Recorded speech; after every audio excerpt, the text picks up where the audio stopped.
जागिराया जागिराया फूल जसा खिलिराया यो दिन आयो मडुआ रोटी घिउ की दही भल लागे छ खाना कोई दीवाल में बैठी चाह पीण पहाड़ साना मडुआ रोटी घिउ की दही भल लागे छ खाना कोई सभी उत्तराखंड भाई बहनों को मेरा नमस्कार। छोटू को प्यार। कैसे हैं दोस्तों आपको मैं एक हमारा जो आने वाला पर्व है हरेला, इसके बारे में कुछ जानकारी दूंगा और हरेला इस बार कब बोया जा रहा है और कब काटा जाएगा, हरेला क्यों मनाया जाता है, कब मनाया जाता है, उत्तराखंड में इसकी छुट्टी होती है, कहाँ होती है, ये बताऊंगा आपको। आप वीडियो बने रहे।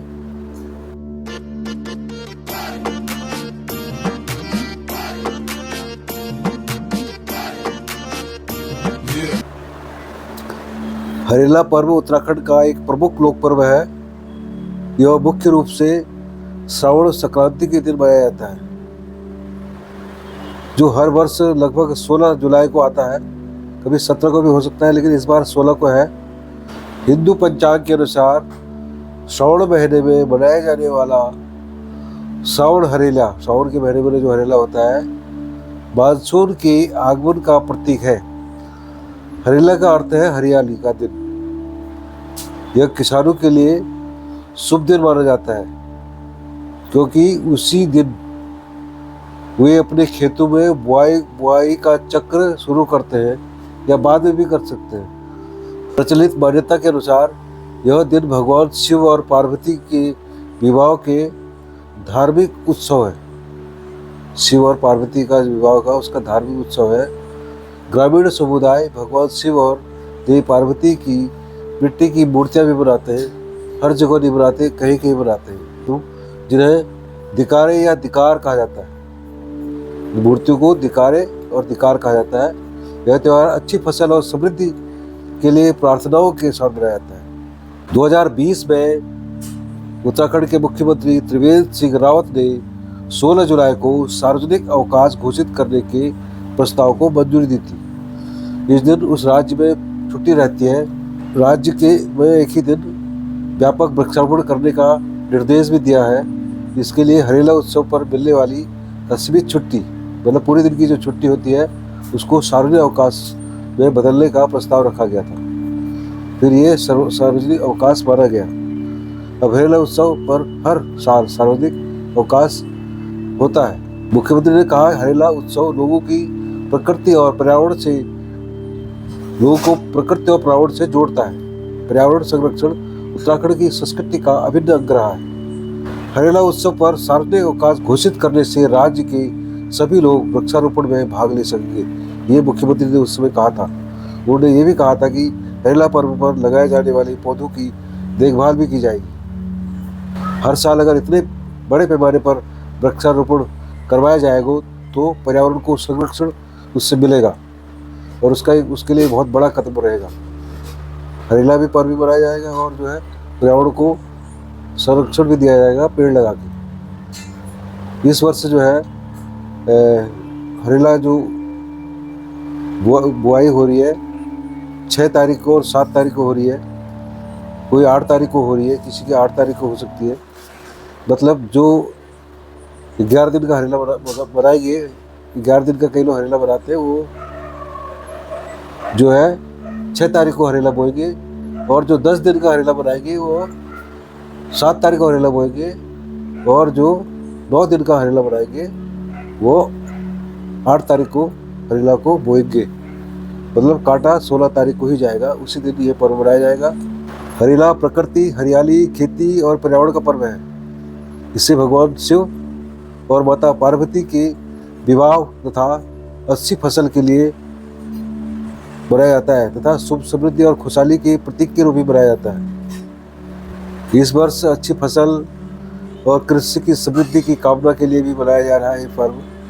पेड़ पौधे लगाए जाते हैं। सरकार पेड़ पौधे लगाने के लिए जनता को प्रेरित करती है, क्योंकि इससे पर्यावरण संरक्षित होता है उसका संदेश देती है सरकार। परिवार में सुख शांति और लंबी आयु की प्रार्थना करते हैं उस दिन हम, और चढ़ाते हैं हरेला, और कानों में भी रखते हैं, बालू में बांधते हैं।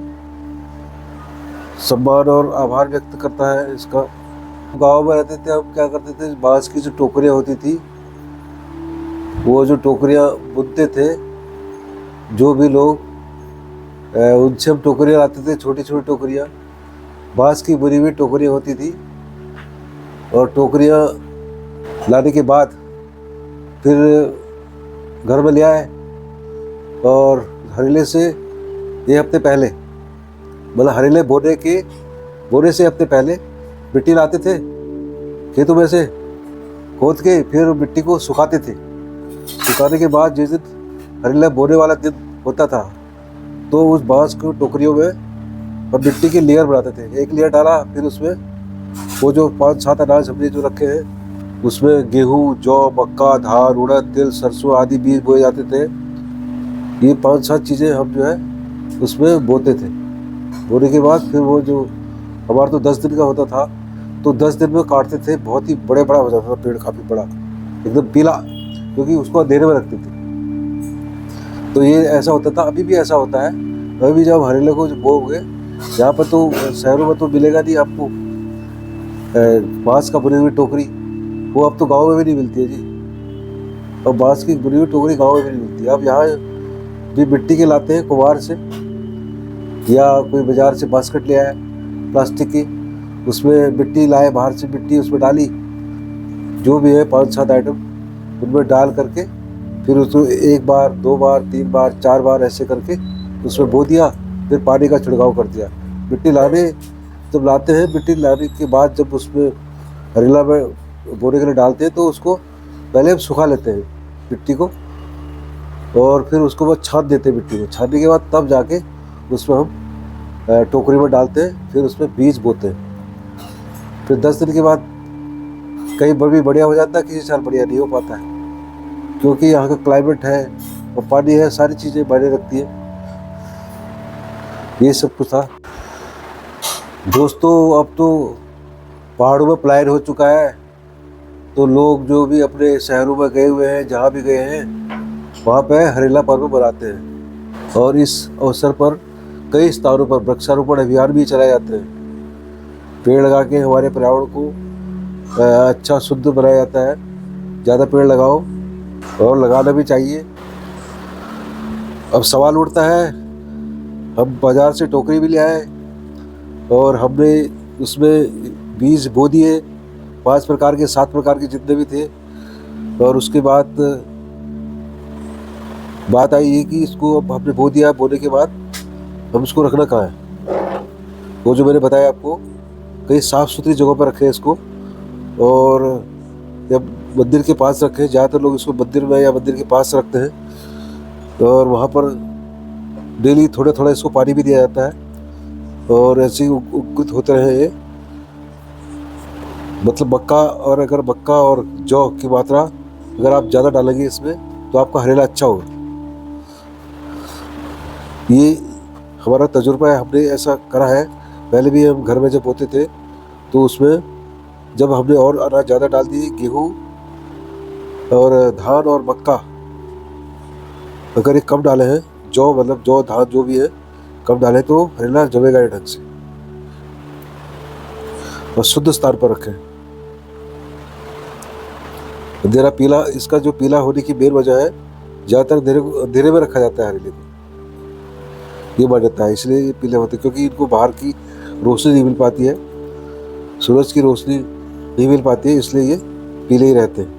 और उत्तराखंड में ये भी मान्यता है कि ये हमारे अनाज की टेस्टिंग है। जो आगे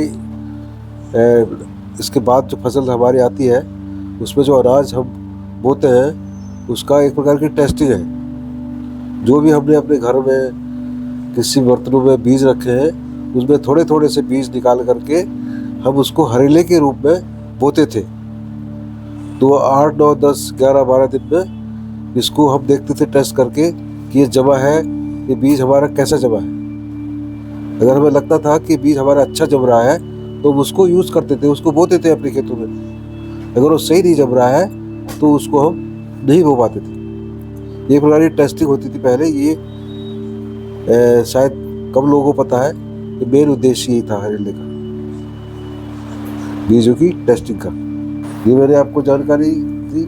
कैसी लगी दोस्तों बताना कमेंट करके। अच्छी लगी तो लाइक करना। चैनल पर नए हैं तो चैनल को सब्सक्राइब जरूर करना।